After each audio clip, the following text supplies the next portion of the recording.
Now we come to chapter 8, Sahasa Vaga, the thousands, verse 100. Better than 1,000 meaningless words is one meaningful word, hearing which one attains peace. 101. Better than 1,000 meaningless verses is one meaningful verse, hearing which one attains peace. 102. Better than reciting 100 meaningless verses is the reciting of one verse of Dhamma, hearing which one attains peace. So, like we do chanting, it is important to understand the meaning of the chants. If you don't understand, then it's no benefit to chant. So that's why some monks, they prefer to chant in the local language. But the majority of monks, they are quite attached to the tradition. For example, even like reciting the Patimokkha, the monks' precepts. Most Theravada countries, we still chant in the Pali. But the problem is not all the monks understand the Pali. So sometimes we just do it because it's a tradition. But a lot of it is not understood.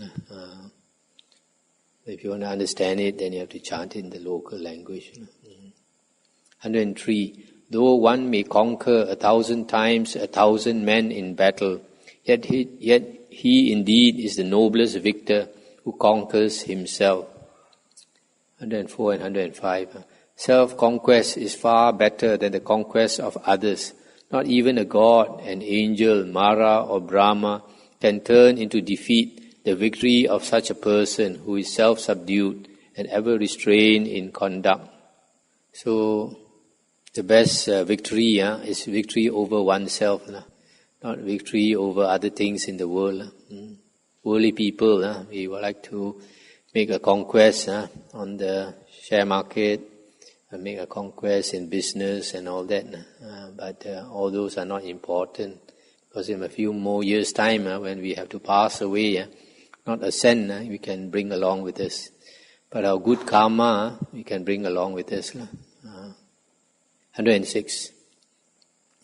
Though month after month, for 100 years, one should offer sacrifices by the thousands, yet if only for a moment one should worship those of developed mind, that worship is indeed better than a century of sacrifice. 107. Though for 100 years one should tend the sacrificial fire in the forest, yet if only for a moment one should worship those of developed mind, that worship is indeed better than a century of sacrifice. People like to make sacrifices to heaven, to pray for all the things we want. People offer sacrifices and ask for this and for that. But if you do it month after month for 100 years, that merit, that blessings is so little compared to paying respect, even for one short moment, to a person with developed mind. This person with developed mind can refer either to a person who has attained jhana or a person who is an Arya. In the suttas, it is mentioned that if you do a wrong to ordinary person, the vipaka is a certain amount. But if you do a wrong to a person who is passionless, meaning a person who has attained jhana, he has subdued his passions, then the offense is much, much bigger. For example, even doing dana, the Buddha said, if you do dana to, for example, a human being who has no sila, no precepts, no moral conduct, you can get back, you expect to get back about 1,000 times what you gave. And if you give to a virtuous person something, a virtuous human being, then when the karma ripens, you can expect to get back, I think something like 100,000 times what you gave. But if you give to a person with a developed mind, this person who is passionless, who has attained jhana, you can get back 100,000 times, 100,000 times, which is very, very much. But if you give to an Arya, then the the merit or the blessings is uncountable. Uncountable. So, in the same way, if you worship one with the who has attained jhana, it's very great, the merit. But if you worship one or pay respect to an Arya, then it is very, very, it is uncountable. The blessings is uncountable. Verse 108. Whatever gifts and oblations one seeking merit might offer in this world for a whole year, all that is not worth 1/4 of the merit gained by revering the upright ones, which is truly excellent. So a bit similar, you make offerings for a whole year. It cannot compare to being respectful to upright ones. These upright ones can mean those who practice the Dhamma, and can mean the Aryans. 109. To one ever eager to revere and serve the elders, these 4 blessings accrue: long life and beauty, happiness and power. Ayuvano sukhang balang. This is often in our chants. So if you respect and serve those who are worthy of respect, those who are considered here elders, then you obtain. Ayu is long life, Vano is beauty, Sukha is happiness, and Balang is strength or power. 110. Better. These 4 things are also when in the suttas is mentioned that if you make constant offerings to renunciants, food offerings, you can get these 4 things also. 110. Better it is to live one day virtuous and meditative than to live 100 years immoral and uncontrolled. 111. Better it is to live one day wise and meditative than to live 100 years foolish and uncontrolled. 112. Better it is to live one day strenuous and resolute than to live 100 years sluggish and dissipated. 113. Better it is to live one day seeing rise and fall, that means impermanence, than to live 100 years without ever seeing rise and fall or impermanence in the world. 114. Better it is to live one day seeing the deathless than to live 100 years without ever seeing the deathless. 115. Better it is to live one day seeing the supreme Dhamma than to live 100 years without ever seeing the supreme Dhamma. Here, seeing the supreme Dhamma means understanding the Dhamma. Sometimes when you understand the Dhamma and you get right view, sometimes it is called Dhamma Chakku, and that is translated as the eye of the Dhamma or the vision of the Dhamma. So here is referring to seeing the Dhamma. That's what it means, understanding the Dhamma. So if we live all our lives and we don't practice the spiritual path, that is a wasted life. Better if you even live one day rather than 100 years. It will be a more benefit to you because you go for a better rebirth. That to waste 100 years enjoying all the worldly pleasures, all the human pleasures, and then pay for it in tears in the next lifetime. So as we mentioned, I think last night, that if a person does not practice the spiritual path, he is considered dead, as good as dead. Maybe we have time for another chapter. Papa Vaga, evil. Papa is evil, chapter 9. 116. Hasten to do good and restrain your mind from evil. When one is slow in doing good, one's mind delights in evil. The Buddha says our mind is constantly changing. Constantly changing. So once you have a determination or an ambition to do something good, you must quickly do it. And then if you have an intention to do something unwholesome, then you better postpone it. Maybe think about it again. When you think about it more than once, maybe you might not do it. So here it says, to do good, you must do it quickly and restrain your mind from evil. But when you have an intention to do good and then you postpone, you delay, then it's more likely you won't do it. Instead, you do evil. So in the same way, if we have a bad habit, then we must quickly change it. If we don't quickly change our bad habit, it gets stronger day by day. For example, laziness. If we allow ourselves to be lazy, day by day it becomes stronger and stronger. And then after a long period, to change is very difficult. 117. Should a person commit evil, let him not do it again and again. Let him not form a desire for it, for painful is the accumulation of evil. The Buddha said in the suttas, whenever we do any karma, we must reflect on it. Before we do something, we must reflect whether that karma is skillful or unskillful. Skillful means it is beneficial to us or beneficial to others. And unskillful means it is harmful to us or harmful to others. So if it is harmful, we don't do. If it is beneficial, we do. So if we constantly reflect before you do an action, and also while you are doing an action, and even after you have done an action, it doesn't matter after how long, you reflect on your action, then you always keep improving. If you don't always reflect on your actions, then you become blur. You don't realize whether you did good or you did evil. So it's always good to reflect.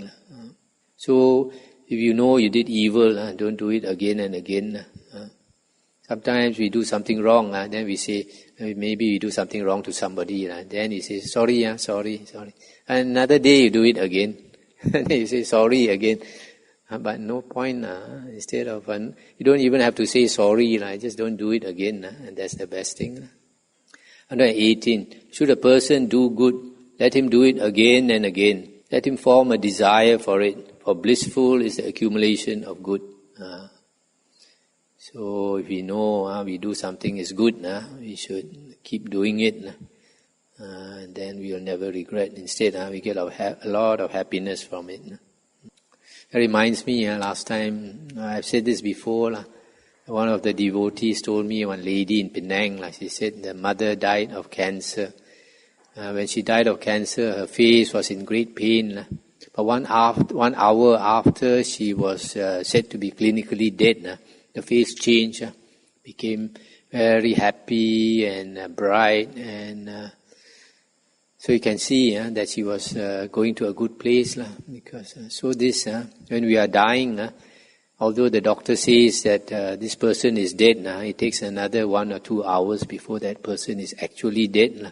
And during this 1 or 2 hours, the mind keeps going. And these last thoughts, we have no control over them. So it depends on your karma. If you have a good heart, you always think of good things. So like this lady, after 1 hour, she had a very happy face, which shows she went for a good rebirth. But if your heart is no good, then you have a frightened face, because you see an evil, woeful place of rebirth. 119. It may be well with the evildoer as long as the evil has not ripened. But when it does ripen, then the evildoer sees the painful results of his evil deeds. 120. It may be ill for the doer of good as long as the good has not ripened. But when it does ripen, then the doer of good sees the pleasant results of his good deeds. So it's very easy to do evil because our human tendencies are greed, hatred and delusion. That's our natural tendencies. And we follow our natural tendencies and then we do unskillful karma. But if it has not ripened yet, you think you enjoy life. But when it does ripen, say on your deathbed, then you'll have to, and you'll have a lot of remorse and fear. But if a person does good, sometimes it's difficult to do. But when it ripens, then you, for example, if a person walks a spiritual path, practices a spiritual path, sometimes there's a lot of suffering. For example, if a person renounces the first 1 year, or the mind always keeps going back to the home. Always keeps going back to home. So there's a lot of suffering. But if he persists, grit his teeth and bear it, then after a few years, when the karma ripens, especially on the deathbed, then you see the devas coming with a chariot to bring you up to the heavens. 121. Do not think lightly of evil, saying, it will not come to me. Drop by drop is the water pot filled. Likewise the fool, gathering it little by little, fills himself with evil. 122. Do not think lightly of good, saying, it will not come to me. Drop by drop is the water pot filled. Likewise the wise man, gathering it little by little, fills himself with goodness. So our actions determine our character. If we constantly do good, then our character changes for the better. But if you constantly do evil, then your character inside you changes in correspondingly. 123. Just as a trader with a small escort and great wealth would avoid a perilous route or dangerous route, or just as one desiring to live avoids poison, even so should one shun evil deeds. So we should avoid evil deeds like avoiding poison. When you take poison, you will suffer great pain or you will die. Even so, when we do evil deeds, either we suffer great pain in the woeful plains or we die again and again. For example, animals get killed by other animals, are eaten up. Then they are reborn as animal again and get eaten up again and again. 124. If on the hand there is no wound, one may even carry poison in it. Poison does not affect one who is free from wounds. For him who does no evil, there is no ill. So if your hand there's no wound, and there's no open wound, even you carry poison, you are not afraid. So in the same way, if your conscience is clear, even people blame you, even people talk bad about you, you are not affected. You know that you are pure inside. This reminds me last time when I was in Thailand, staying in the forest. We stay alone in the certain areas, and at night,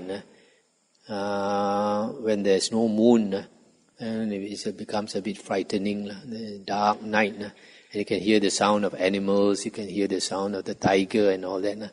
In such a time, when you examine yourself, and then you realize you have come here to practice with a very noble intention, and your precepts are pure and all that, and that gives you great courage, and you are no more afraid. So in the same way, if your heart is pure, your heart is good, whatever happens, you are confident, you're not afraid. 125. Like fine dust thrown against the wind, evil falls back upon that fool who offends an inoffensive, pure and guiltless man. So if a person talks bad about somebody who is pure or does anything against him, and then just like the wind will throw back the fine dust that you throw on you, so that person will suffer.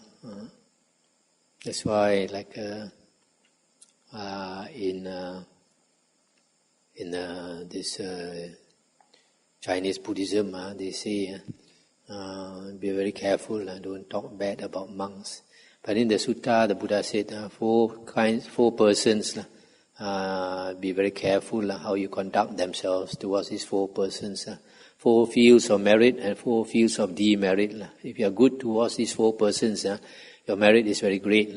But if you do wrong towards these 4 persons, your this vipaka, your karma is also very heavy. The first one is the Buddha. The second one is the disciples of the Buddha, meaning monks and nuns. And then the third is mother, the fourth is father. 126. Some are born in the womb. The wicked are born in hell. The devout go to heaven. The asava-free attain nibbana. So after dying, we are reborn in different places according to our karma. The arahant will enter nibbana. 127. Neither in the sky nor in mid-ocean, nor by entering into mountain clefts, nowhere in the world is there a place where one may escape from the result of an evil deed. Sometimes you do evil, and for example, the police is chasing the criminal. He wants to go and hide here, hide there. But when karma chases us, there's nowhere we can hide. 128. Neither in the sky nor in mid-ocean, nor by entering into mountain clefts, nowhere in the world is there a place where one will not be overcome by death. A lot of people, we don't want to die. And you find some people, they leave a will after they are dead to embalm their body. Yeah, there are some people, they pay a lot of money, embalm their body. They hope maybe in 100 years' time people can find a way to revive their body. Okay, we stop here. Anything to discuss?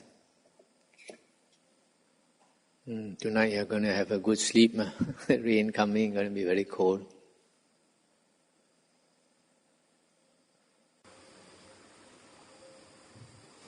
They just now mentioned the word Arya and also Jhana. So, is that correct understanding? Arya cannot be found outside of Buddhism. One. Secondly, Jhana, but Jhana outside external set also, they do have Jhana. This, the Buddha says you cannot find an Arya outside the Noble Eightfold Path. So like nowadays, Buddhism, a lot of, Hinduism, a lot of Hindu teachings were affected by the Buddha. So now you find a lot of Hindu teachings, they incorporate the Buddha's teachings. So if they practice the Noble Eightfold Path, like the Buddha taught, so you can find Arya there also. So it's not just Buddhism, it's wherever the Noble Eightfold Path is found. One question. So does the Sama Samadhi, they able to have jhana or samadhi, but without the Buddhism scripture or Dhamma understanding, is that correct to say that Western sect will not be able to have Sama Samadhi? Oh no. Sama Samadhi is defined as the 4 jhanas. So if an external sect, ascetic attains the 4 jhanas, he has Sama Samadhi.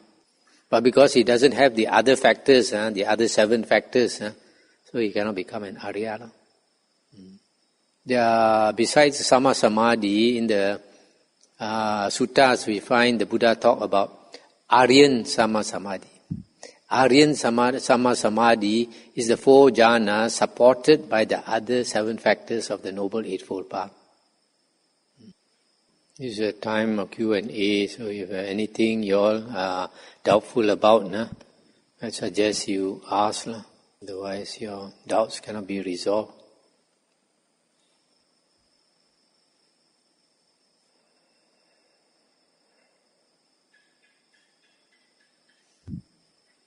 Ambil muya.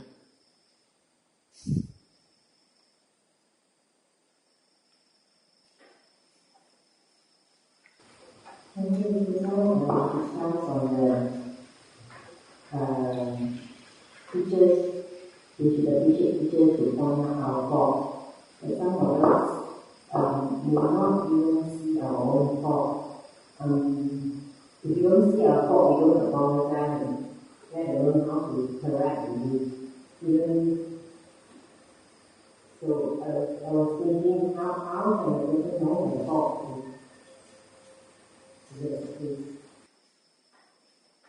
Either the teacher points out his fault, or he sees it himself. Like if he understands the Dhamma, he practices according to the Dhamma, guided by the Dhamma, he can correct himself.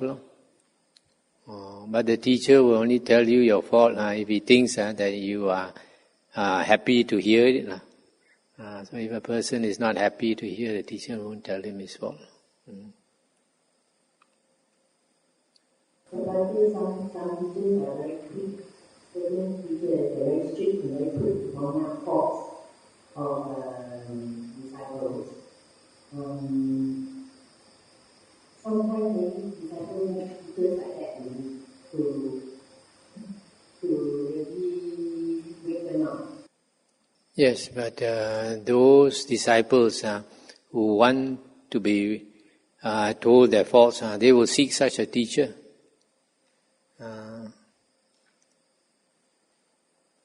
A lot of people, they don't want to go to a strict teacher because they don't want to be told their faults and made to change and all that. So,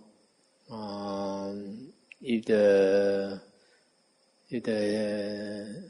disciple is willing to learn, should go to a strict teacher. Maybe we were just discussing lately in the church how to learn with the idea. These certain teachers will not find out their fault. Some people they are not happy with people pointing out their fault. So certain teachers would prefer the students to come and ask them questions or to realize their own fault. But as certain teachers, they will not spare the students who they will tell it off. So different teachers suits different people. But for people with a very strong ego, if they come under a teacher will not point out their fault. They will be wasting their time because they not really realize their Correct. See, like for me, I'm not one of those who like to point out people's fault. So that's why I say that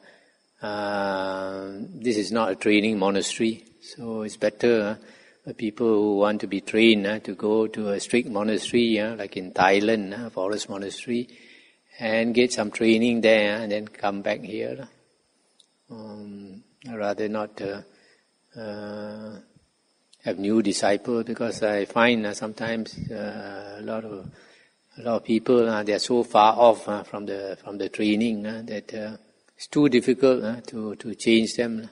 And I'm here. We don't have the time. We are so short of manpower. We don't have the time. We don't have the inclination to teach also. So it's better young monks go elsewhere to train.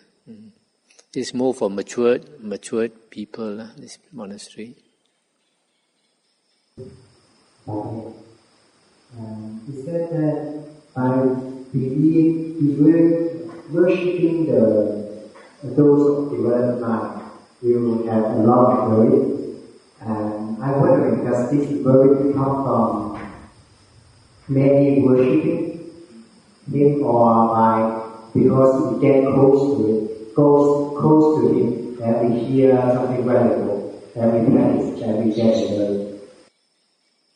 Yeah, what the verse is saying, even just by paying homage, the merit is far more than making all the sacrifices to heaven.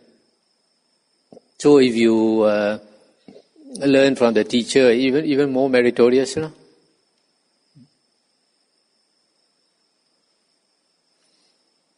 Okay, there's nothing. Can we end here?